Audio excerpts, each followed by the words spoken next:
Chapter 20, Fractures and Foundations. The morning after. The morning after Damian's press conference, the city was buzzing. Papers, blogs, and streams exploded with reactions. Some praised his candor, some called it a desperate move, but the one thing everyone agreed on was this: Damian Wolf was no longer untouchable. Eliana scrolled through the articles on her phone while curled on the sofa in Damian's loft. Damian himself paced in front of the window, his expression unreadable. "They've smelled blood," he muttered. "Now every rival with a grudge will come for a piece." Eliana lowered her phone. "And you? Do you regret telling them the truth?" He stopped pacing. His eyes softened just a little. "Not for a second. The only thing I regret is not doing it sooner. The price of honesty." The call started within hours. Board members, journalists, venture capitalists who had once begged for a seat at his table now questioned whether he was still the man to follow.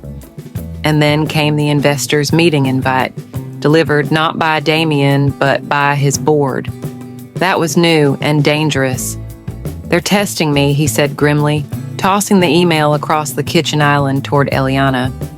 She frowned at the bolded line, "Mandatory attendance, board to review future leadership of Wolf Global." "They want to push you out. They want to see if I'll bend." Eliana reached across the island, her fingers brushing his. "Then don't bend. If you regret nothing, stand by it." The rift between worlds. That night, Damian was pulled into damage control dinners with lawyers and executives. Eliana stayed behind, sketching in her studio, but her thoughts wouldn't stay still. For the first time, she felt the crack between their worlds widening again. At his side, she was his anchor. Apart, she was just a woman the press tore apart for sport. Sophia called to check in.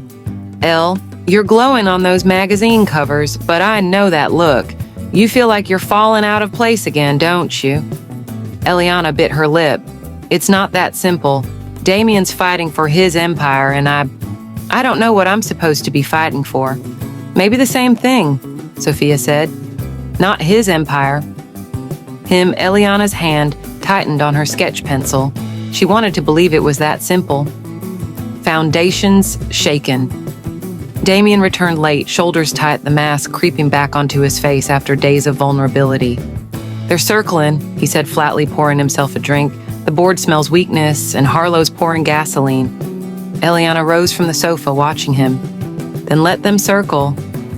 You faced the world once. You can face them again." His gaze flicked to her, sharp, almost pained. "And if standing by me costs you everything?" Eliana's answer was steady, though her voice trembled at the edges. "Then maybe what we're building is worth more than what we lose." The words hung heavy, both a vow and a warning. For the first time since the press conference, Damian wasn't sure if honesty had strengthened his foundation or fractured it. Under the lens, Eliana hadn't realized how quickly her name could turn into a headline. She had expected whispers at galas, gossip in tight social circles. But this, her face splashed across tabloids, bloggers dissecting her clothes, her education, her every expression. It felt suffocating. Some called her Damian's savior. Others, his liability. A few harsher voices accused her of being an opportunist who had ridden his spotlight into relevance. Her phone buzzed constantly.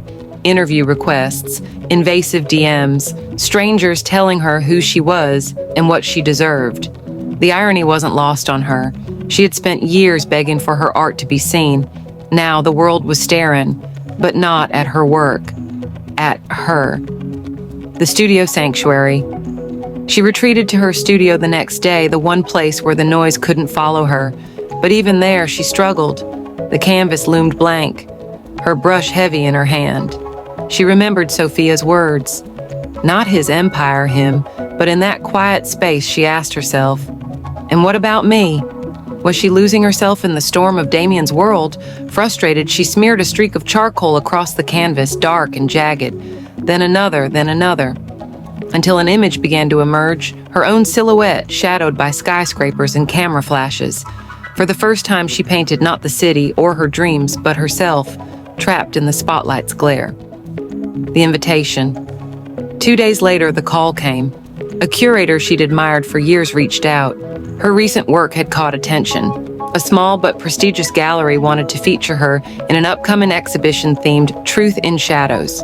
Her first instinct was joy. Her second was dread. Would they want her art or the notoriety of Damian Wolf's lover? When she told Damian over dinner, he looked up sharply. "That's incredible, you should do it. But what if they only want me because of you?" His jaw tightened, as if he hated the thought. Then he reached across the table, catching her hand. "Then prove them wrong. Show them what you've always shown me, that your art has a voice that stands on its own." The test of identity. In the days that followed, Eliana worked with a fever she hadn't felt in months. The exhibition gave her something the press couldn't define, purpose. But each time she dipped her brush, she wondered if the audience would see her, or just the shadow of Damian's empire. Sophia stopped by with coffee, surveying the half-finished canvases. "Elle, they're stunning. This is you, not Wolf's girlfriend, not the muse." "You," Eliana's throat tightened.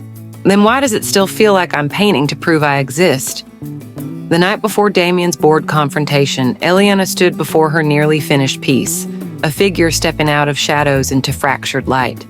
It wasn't polished, it wasn't perfect, but it was honest.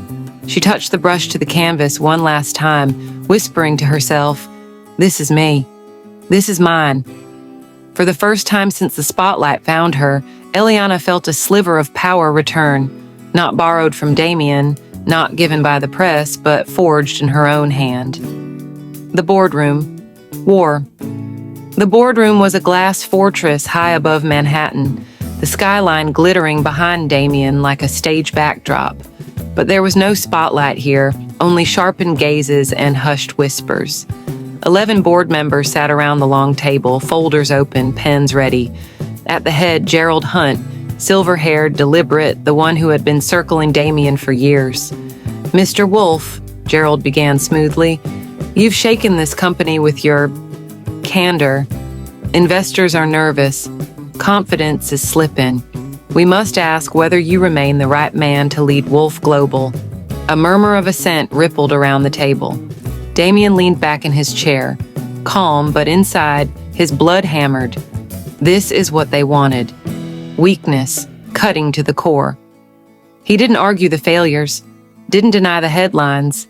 Instead, he spoke with the same raw honesty that had startled the press. "Yes, I told the truth. About Seraph. About my mistakes. And if that shakes your confidence, so be it. But this company wasn't built on pretending. It was built on vision, on risk, on the kind of courage that doesn't hide behind board votes." Gerald's eyes narrowed. "And what of your distractions?" His tone dripped contempt. "The artist paraded through the media, the woman who has no place in this world." Something in Damian's chest flared hot, but his voice stayed level. "Eliana Moore is not a distraction. She's the reason I stopped running. And if you believe a man who can stand in the fire is weaker than one who hides in shadows, then perhaps it's not my leadership that should be questioned, but your imagination." The silence that followed was heavy. Some board members avoided his gaze, others surprisingly nodded faintly. The vote that mattered. When the time came, Gerald called for a vote of confidence, hands raised around the table. Not unanimous, but enough. Damian remained CEO. Gerald's jaw tightened, but he forced a smile. "Very well." We moved forward. Together, Damian caught the flicker in his eyes. This wasn't over. Gerald had lost the battle, but the war had only begun. The aftermath. Later that evening, Damian returned to the loft. He found Eliana asleep on the sofa, paint smudged across her cheek, canvases leaning against the walls like sentinels. He stood there quietly, the tension in his shoulders easing for the first time all day. Kneeling beside her, he brushed a thumb across her cheek, whispering, "You were right. No more shadows." Her eyes fluttered open, soft and tired, but when she smiled at him, he felt the weight of the boardroom lift. In her world of paint and light, his foundations felt steadier than any empire of glass and steel. Foundations rebuilt.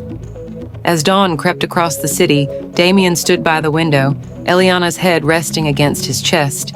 He thought of Gerald, of Harlow, of the press waiting for his next misstep. But then he looked at Eliana's latest canvas, the figure stepping into fractured light, and for the first time, he saw himself in it. Not broken, not untouchable, human. And maybe, just maybe, that was the strongest foundation of all. Subscribe, like, and drop your comments on this story. See you on the next one. Thanks for watching.